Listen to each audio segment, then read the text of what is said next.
family lived and worked. The Crown Prince's renovations, bringing ancient homes back to life. But what happens if he doesn't deliver? He can't deliver. Why you think negative? We already now see the positive something happening.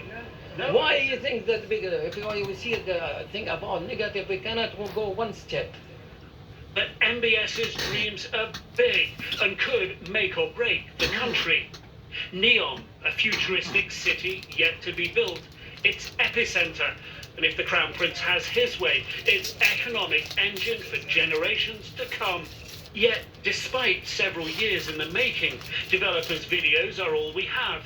Government permission to shoot there hasn't yet been facilitated. Grandiose visions of kings are nothing new here. The last king, Abdullah, had his version.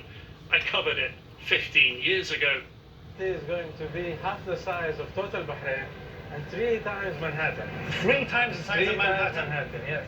Reality never caught up with imagination.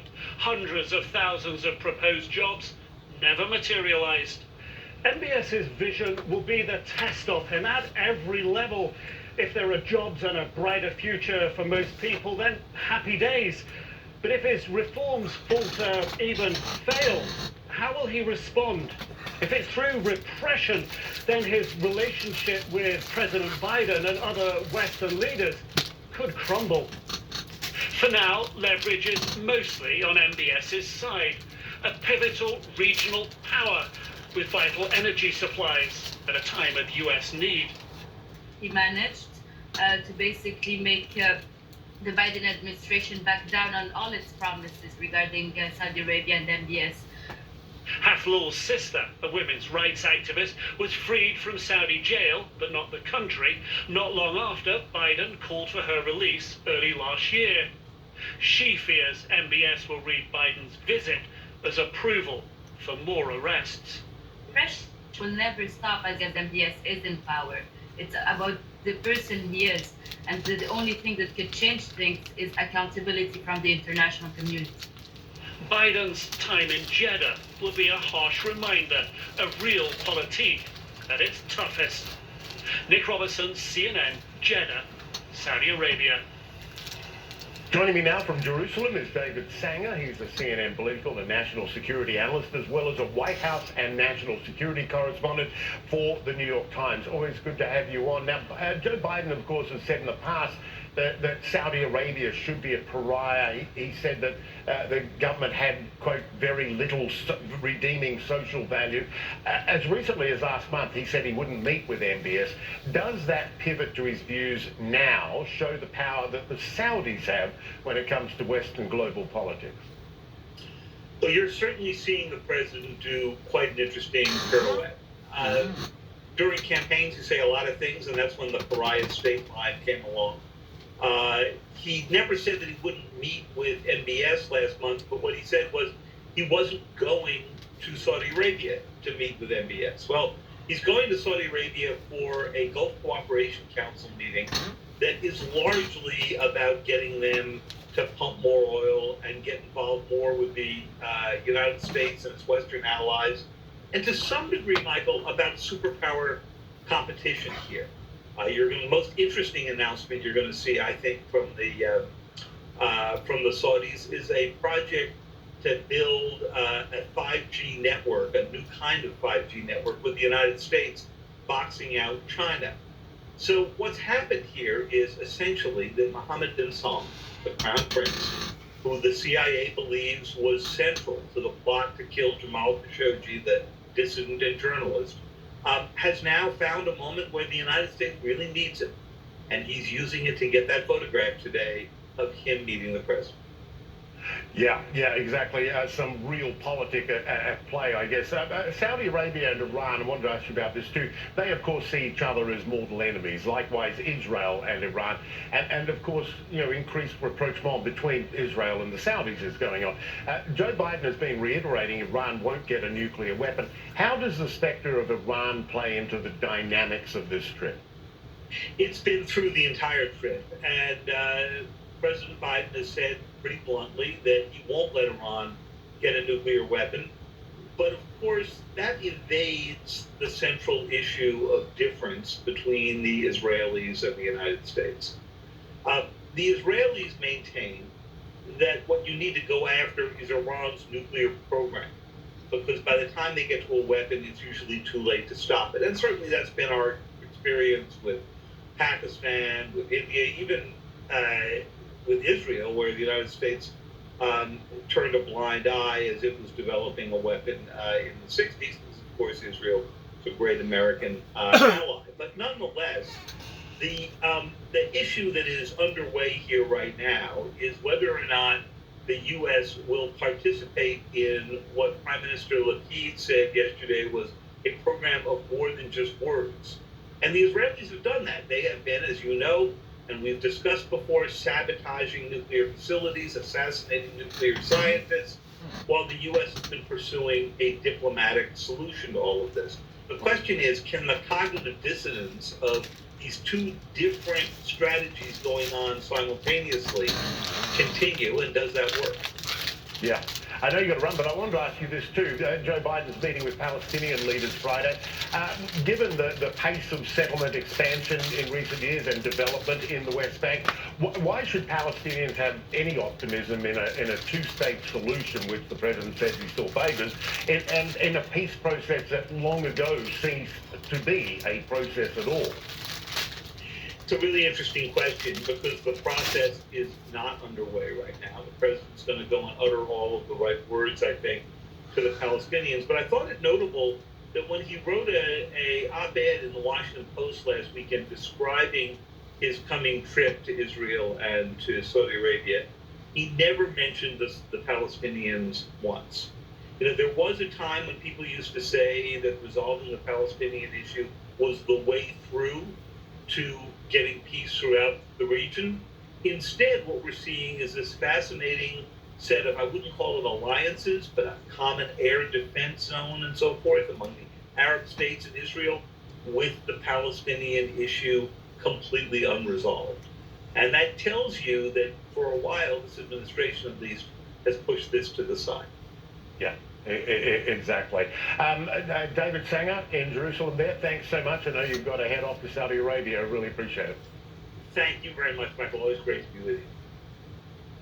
Human rights groups accuse Saudi Arabia, of course, of grave violations, not only against Saudis. The kingdom has also been accused of detaining and deporting several members of China's Uyghur minority back to China, where they face persecution there. The family of a Uyghur man behind bars and facing deportation from Saudi Arabia is urging President Biden to save their father and 3 others allegedly in Saudi custody. Tamana Karache reports.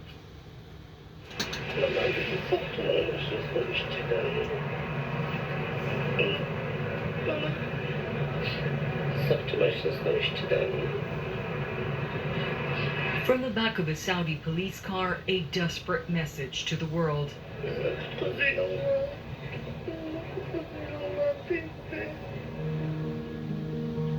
This chilling video from Amnesty International and Uyghur activist was filmed by Buhalqam Abdullah.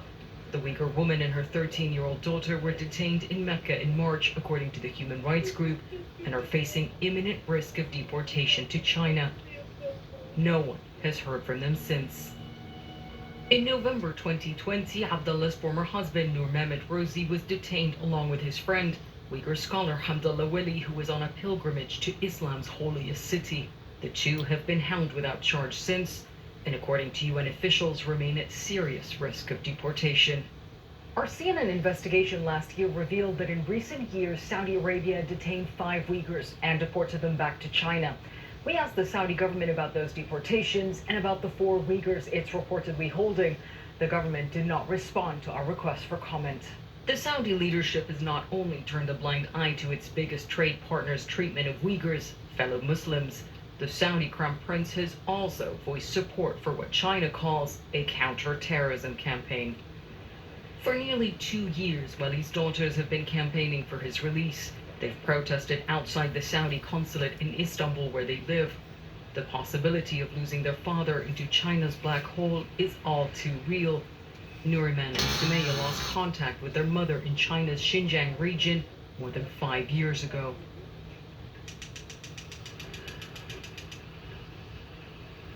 In their apartment last week, the sisters are celebrating Eid al-Adha, but it's bittersweet. It's their fourth holiday without their father. The silence hurts us the most, not knowing what he's going through, not even hearing his voice. He only went to Hajj to pray for us. Who would have thought something like this would happen? They consider themselves Muslims. They should not side with the oppressor. They fear not only for their father, but for all 4 Uyghurs behind bars in Saudi Arabia. Nuriman says if they're sent back to China, they will vanish. Calls by human rights groups and the United Nations for their release have so far failed. Their only hope now, they say, is the United States. The U.S. calls China's treatment of Uyghurs genocide, something Beijing vehemently denies.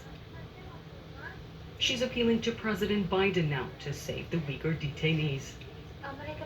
The United States is a country protecting human rights. President Biden and the US have spoken out for us Uyghurs. We thank you for that. When you visit Saudi, talk to them. Tell them they are innocent. Ask the Saudis to release them. Try to take them to the US. The sisters fight back tears. If they start crying, they say, they won't be able to stop. We don't like crying in front of people because we are trying to stay strong. Nuriman's 7-month-old baby girl has brought the sisters joy, they say, a reason to smile, to hold on to the hope that Zubaydah will one day meet her grandfather. Jumana Karachi, CNN, Istanbul. Now, during the course of CNN's investigation into Uyghur deportations by Muslim-majority countries last year, we reached out to officials in Saudi Arabia and China, but did not receive a response to our repeated requests for comment. We'll be right back.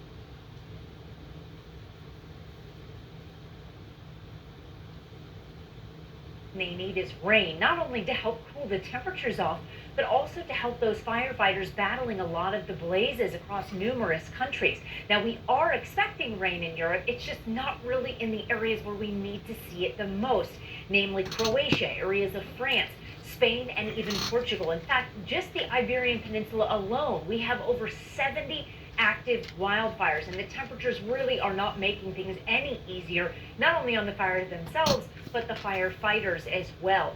One bit of good news is, at least for the Iberian Peninsula, we will start to see temperatures begin to decrease in the coming days. Lisbon going from low 30s back finally down into the 20s by Monday of next week.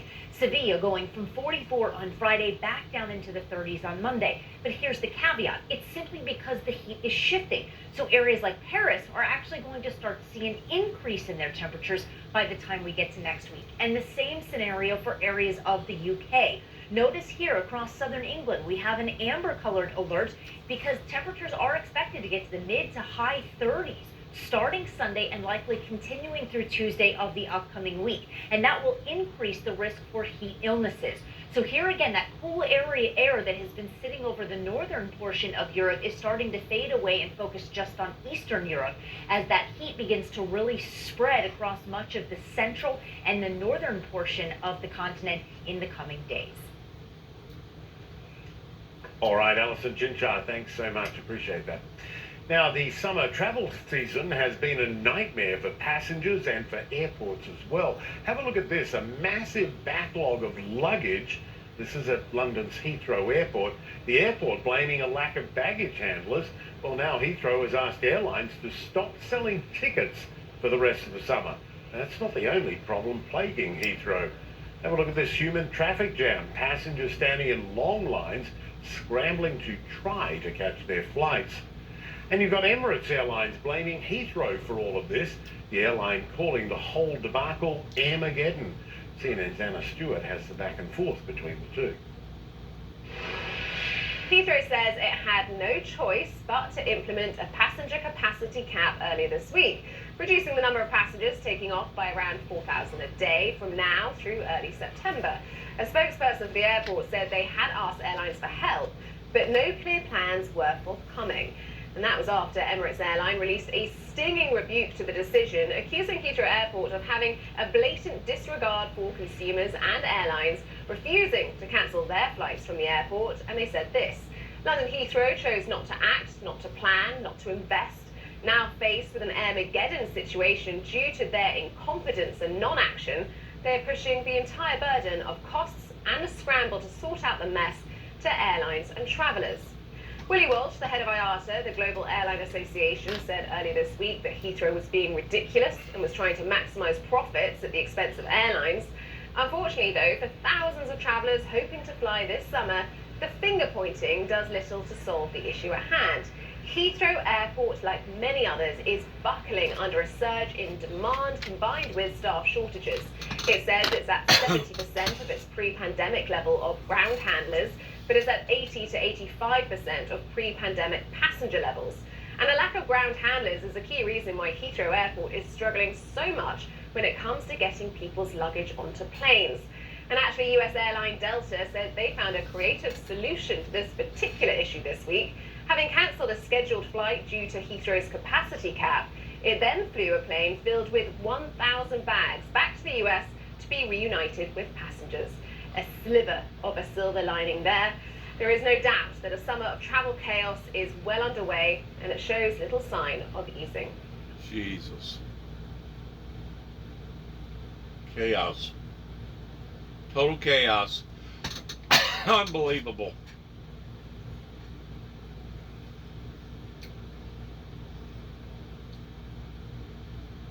In addition to people getting mixed up with their luggages, etc., it's also putting that much more strain on our system in regards towards the environment that now is reeking out again.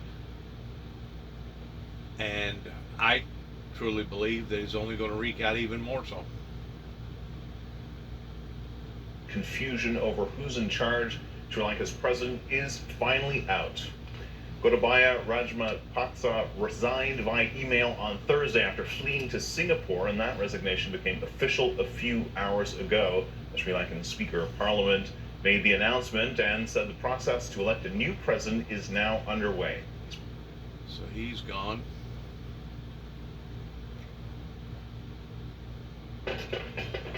Huge celebrations broke out in the capital after the resignation. The country has been struggling for months with massive shortages of fuel and basic goods. All right, let's bring in Hyung La, who's monitoring developments. Sad. COVID has really brought a bad strain on the citizens of so many different. To get nuclear weapons, but they differed on how to achieve that goal. So many different ones. Today, you and I also discussed America's commitment to ensuring Iran never obtains a nuclear weapon. This is a vital security interest of both Israel and the United States, and I would add, for the rest of the world as well. And who's to say that they don't already have one? Once more, if you go back to the front of all this, that guy there is fixing to go to Saudi Arabia to basically make a deal with the devil, be the devil's advocate. Even though he knows that their evil demonic ways has not come close to measuring up to the social standards of today.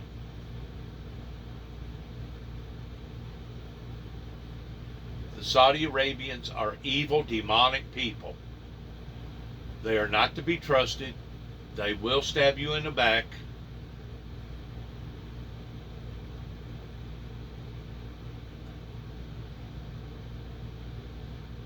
Etc., etc., etc. Thanks again, and good luck to each and every one of us.